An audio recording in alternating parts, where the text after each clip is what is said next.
The scouting combine still moving along.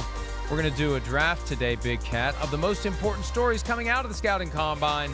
I've got the trivia question for you, and if you get it right, you get the first pick. Who is the only player since 2003 to have fewer than 10 reps in the 225-pound bench press at the scouting combine and still be taken in the top 15 picks of the draft? He was also the offensive rookie of the year in the year he was drafted. And if you need another hint, I'll give you another hint. Give me one more hint. The year he was drafted was 2014. 2014. I don't Offensive know. Rookie of the Year. Top 15. Womp, womp, womp. Odell Beckham Jr. Damn. Odell Should've had Beckham that. Jr. got 7 reps in the bench press, or 8 fewer than I will get 3 weeks from now after I go on a crash course of creatine and HGH to get to the point where I can match the challenge that's been given to me by Big Cat. All right. Top story out of the combine without question. It has nothing to do with the combine. Has something to do with a guy who was at the combine 20 years ago, photographed in his boxers, looking like a guy who got up in the middle of the night to go pee, Tom Brady. That's the biggest story at the scouting combine. All the talk about who's interested, who's not interested, who he's met with when he's talking to the Patriots. Can the Patriots keep him? Will Bill Belichick make the call? Will Bob Kraft get involved? And also, as I mentioned earlier, that circular firing squad of media where you got reporters who get mad at each other. I had this first, and the local people get resentful of the national people, and the national people are talking about something the local people talked about 3 weeks ago, and there's all this back and forth on Twitter, and it's just great. It's awesome, especially now that I'm not in Indy anymore. It is awesome. It's the story of the moment in the NFL, and it will continue to be the story of the moment until he signs his name at the bottom of his next NFL contract. Okay, good pick, Mike. Good pick. I mean, it's not about the combine. I'll go more about the combine, but good pick. Whatever. It's fine. It's coming out of the combine. Out of the combine.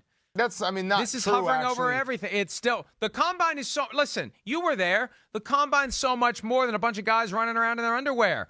It is a convention. It's all kinds of things. It's the Mike, tampering central. It's everything. Hold on, just 1 second. Who reported the Tom Brady news that basically set the internet on fire? Who, you? Are you going to take credit for it? No. I think it was Jeff Darlington, and I think he did it in New York. That he's not stunned? in Indianapolis. So He'll be therefore, stunned if not Brady goes at back. the All right. combine. Okay, my top story from the combine, Mike, is that Joe Burrow is hilarious, and he never said that he wouldn't play for the Cincinnati Bengals. He debunked that entire narrative that got started. Sure he did. He did. And he also was hilarious in doing so with the hand size comment as well. So, yeah, he's got smaller hands, but they're still perfectly fine, perfectly average. And Joe Burrow's hilarious. So that's my biggest story coming from the combine.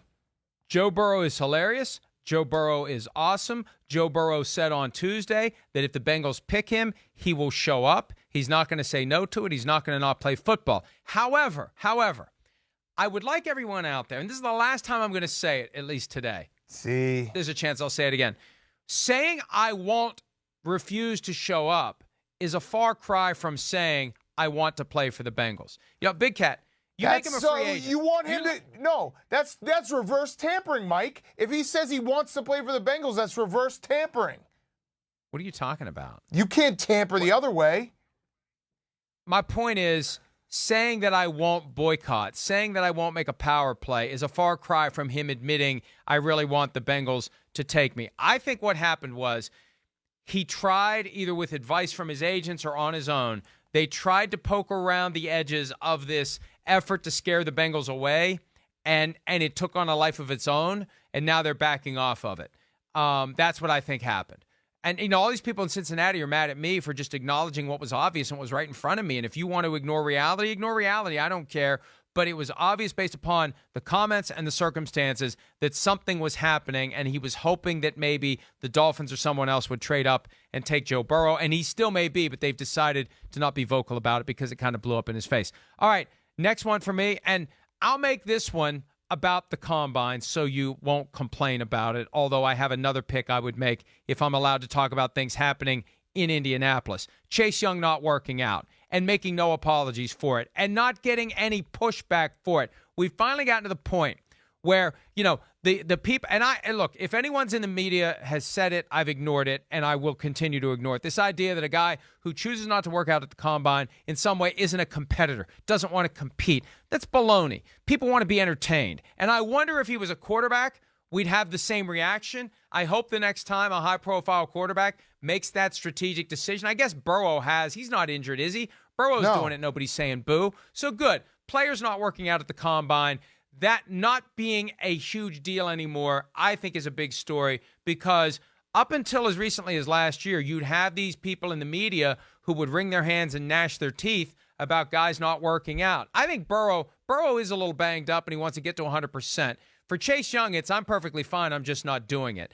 And I want more guys at the top of the draft class to realize they've got no obligation to entertain us by not playing football in late February. And at some point, maybe the NFL will offer these guys a little money to show up and work out, because at this point in prime time, these are the stars of this reality show they're trying to sell us. It's unfair that these guys aren't getting compensated for their efforts. I like where your head's at, Mike. I like where your head's at. Okay, that's a good pick. My next pick is going to be the presence of Tua and the fact that he was walking without a noticeable limp. He was walking without crutches.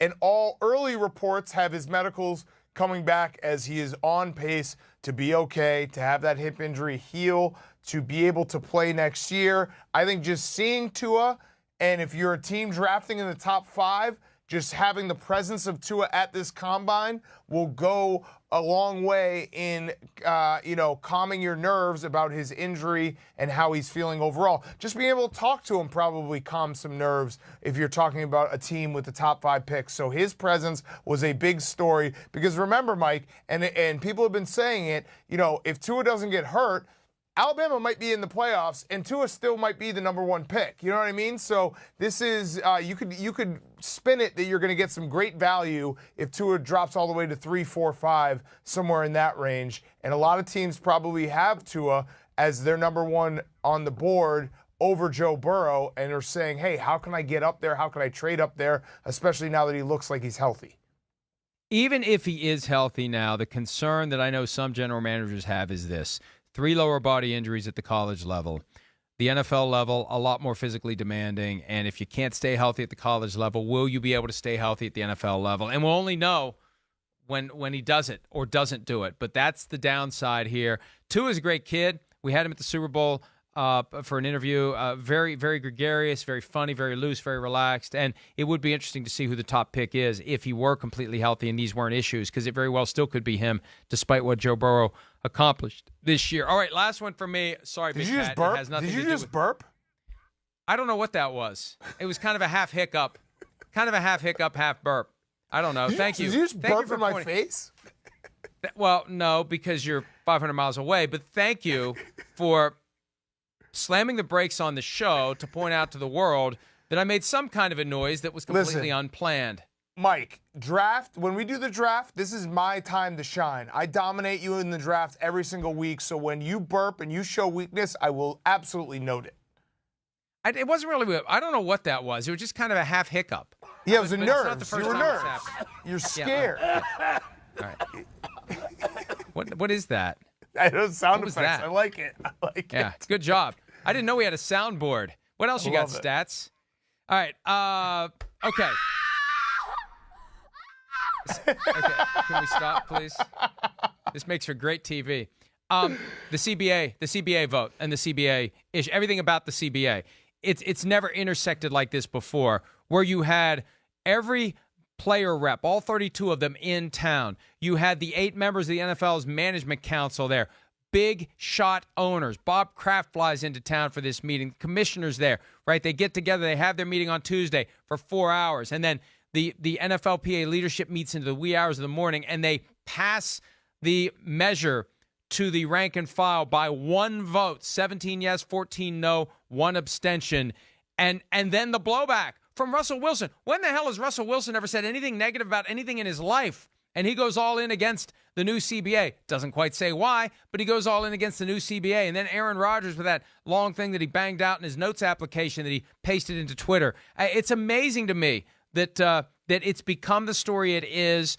And I think more and more people are paying attention to it now in the hopes that it gets resolved and goes away. But we'll see what happens. But that has been one of the biggest stories coming out of the Combine because the planets lined up just right for that story to kind of take over earlier this week, and it's still hovering. And until they do that vote, it's going to be something that we need to be paying very careful attention to.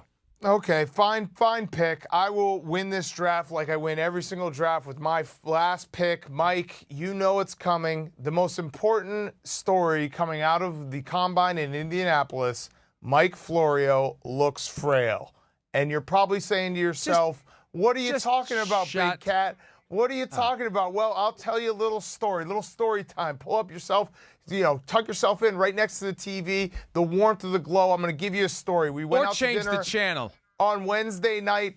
Mike was nice enough to invite me on his dime, and I showed up, and I took one look at him, and I said, Mike, you look kind of frail. Are you okay? And that has been bouncing around in his little brain for the last 3 days, back and forth like the old Pong, and he can't get it out of his head. He's mentioned it to me about 15 times. I didn't even mean to do it. I was just kind of, busting chops, but I mentally own Mike Florio by those simple words of, Mike, you look kind of frail. And then it's become a story. It's become a story because it's an incredibly rude thing to say to someone. It's like saying to someone, you look tired. Why do people think it's socially acceptable? It's way worse. Oh, it's extremely worse. There's not even a passive-aggressive element to you look frail. You look tired. You can at least say, well, I'm concerned about you. No. You look frail. I've never heard that one before. I was like, what's wrong with you? I invite you to a nice dinner. You actually show up. Maybe this is your way to get me to stop inviting you. And if that's your strategy, it's the best move you've ever made. Sometimes my brain says things and I don't even know how genius they are when they're coming out. And that was one of those moments. I didn't even think you looked frail. I just said it so that you then were perseverating on it, SAT word right there, for the rest of the Wait a minute. I want the spelling of that word. P-E... Wait. Perseverating? Perseverating. Have that, Mike. Right. Yeah, I'm not only strong like an ox, I'm smart. You're frail, you're weak-minded, perseverate. Perseverating. Okay, we're going to take a break because I am going to just like a game of Scrabble, I'm going to the dictionary to see if perseverating like quone is a word. We're going to take a break. No. When we return, we'll react to the workouts from Thursday night and anything else that may be going on in the NFL that we can jam into the last segment of the program. We'll do that right after this. Hi, I'm Mike Tirico, and thanks for watching. Make sure to hit subscribe for the latest news and highlights from NBC Sports.